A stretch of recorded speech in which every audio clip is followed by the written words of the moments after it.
नमस्कार, जयतु भारतः GST and other laws discussion and analysis के आज के अंक में आपका स्वागत है। कोविड-19 महामारी के विरुद्ध की लड़ाई में माननीय प्रधानमंत्री जी के नेतृत्व में फाइनेंस मिनिस्ट्री, सीबीआईसी और खास करके कस्टम्स डिपार्टमेंट ने भी आज कुछ महत्वपूर्ण कदम उठाए हैं, उसी के बारे में आज के अंक में जानकारी दे रहा हूं। देश में ऑक्सीजन की उपलब्धता बढ़े, इसके लिए क्या कदम उठाए जा रहे हैं, उससे संबंधित एक मीटिंग की आज प्रधानमंत्री जी ने अध्यक्षता की। उसमें इस बात पर बल दिया गया कि मेडिकल ग्रेड ऑक्सीजन पेशेंट को घर पे और हॉस्पिटल में उपलब्ध हो, इसके लिए शीघ्र कुछ कदम उठाने चाहिए। प्रधानमंत्री जी को यह जानकारी दी गई कि रेमडेसिविर इंजेक्शन और उसका जो भी कच्चा माल है उसको कस्टम्स ड्यूटी में से एग्जम्पशन दे दिया गया है।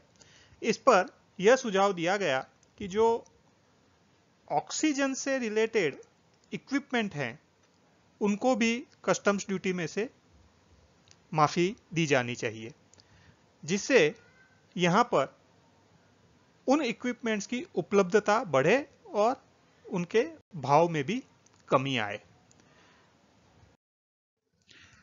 आज ही प्रधानमंत्री जी ने यह मीटिंग ली, यह निर्देश दिए और आज ही नोटिफिकेशन नंबर 28 ऑफ 2021 कस्टम्स जारी कर दिया गया, जिसमें से कई वस्तुओं पर कस्टम्स ड्यूटी और हेल्थ सेस में से एग्जम्पशन दे दिया गया है।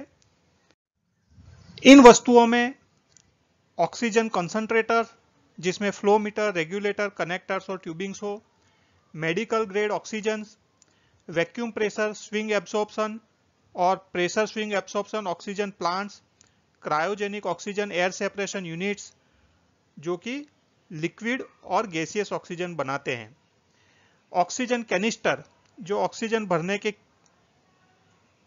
कैनिस्टर्स होते हैं, बॉटल्स जिन्हें हम कहते हैं, oxygen filling system, oxygen storage की tanks, oxygen generator, ISO containers for shipping oxygen, oxygen को शिप करने के लिए आईएसओ मार्का वाले कंटेनर्स, उनको भी एग्जम्प्ट किया गया है।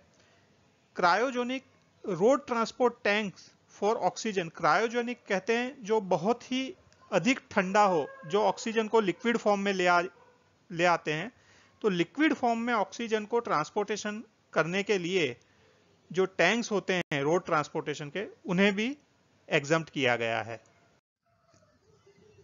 Oxygen cylinders including cryogenic cylinders and tanks, इसमें जो सिलेंडर्स हैं वो क्रायोजेनिक ऑक्सीजन के लिए भी जो आते हैं उन्हें भी एग्जम्प्ट किया गया है। ये उपरोक्त जितने भी वस्तुओं को एग्जम्प्ट किया है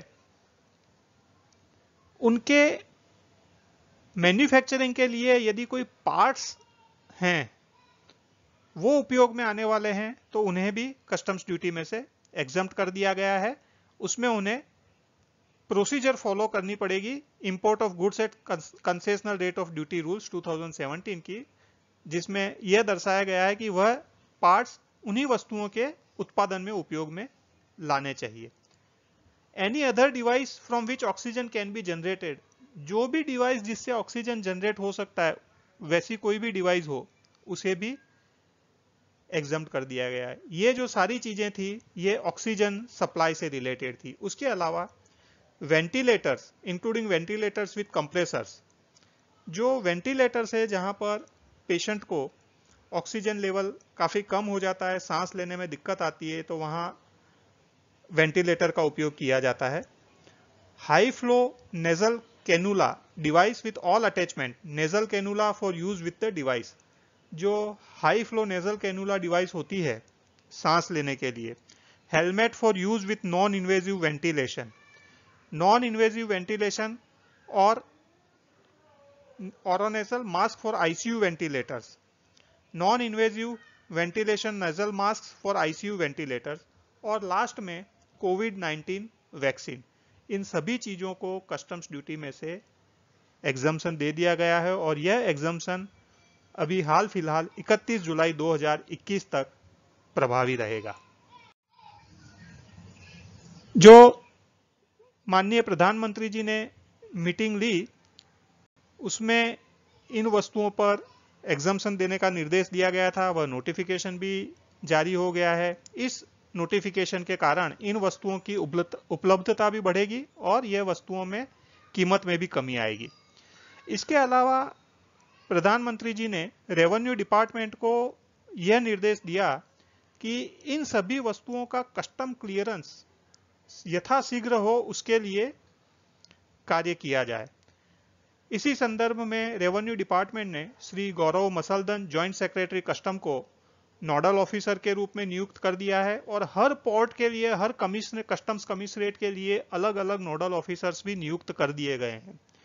इसके साथ ही जो भी इंपोर्टर इन वस्तुओं का इंपोर्ट कर रहे हैं, वे माल इंडिया में आने से पहले ही इसकी जानकारी ऑनलाइन कस्टम्स डिपार्टमेंट को दे सकते हैं, जिससे इन वस्तुओं के क्लियरेंस में बहुत अधिक सुविधा होगी।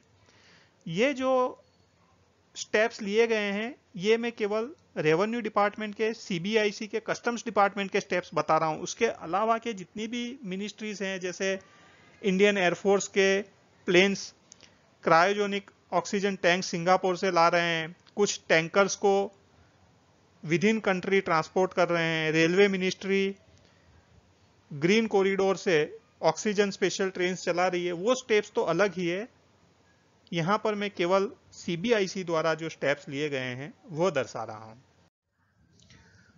ऑनरेबल दिल्ली हाईकोर्ट के दिशा निर्देश के अनुसार 21 अप्रैल को सीबीआईसी ने यह डायरेक्शन दिया था कि जो भी इक्विपमेंट आरटीपीसीआर टेस्ट लेबोरेटरी को सेटअप करने के लिए आवश्यक हो, उन्हें कस्टम्स में टॉप प्रायोरिटी दी जानी चाहिए। अब आज के जो ऑनरेबल प्राइम मिनिस्टर के दिशा निर्देश थे, उसके संदर्भ में इंस्ट्रक्शन नंबर 6 ऑफ 2021 भी आज जारी कर दिया गया है। इस इंस्ट्रक्शन में यह दिशा निर्देश दिए गए हैं कि जितने भी कस्टम्स फॉर्मेशंस हैं, उनको सेंसिटाइज कर दिया जाए कि जो भी कोविड-19 पेंडेमिक से रिलेटेड गुड्स हैं, जिसमें ऑक्सीजन रिलेटेड इक्विपमेंट भी शामिल हैं, उनके कस्टम्स क्लियरेंस को हाई प्रायोरिटी दी जाए। इसमें किसी भी प्रकार की कोताही, ढिलाई न बरती जाए।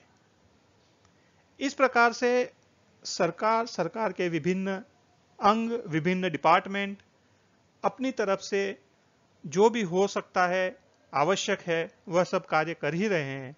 लेकिन एक बार पुनः मैं अपने दर्शकों से विनम्र निवेदन करूंगा कि हम भी कोविड एप्रोप्रिएट बिहेवियर का पालन करें, सोशल डिस्टेंसिंग मेंटेन करें और जब तक आवश्यक न हो तब तक हम घर पर ही रहें। आज हम इन एनिमल से भी सीख सकते हैं कि घर में ही हमारी अभी सेफ्टी है।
आज के अंक में बस इतना ही। धन्यवाद।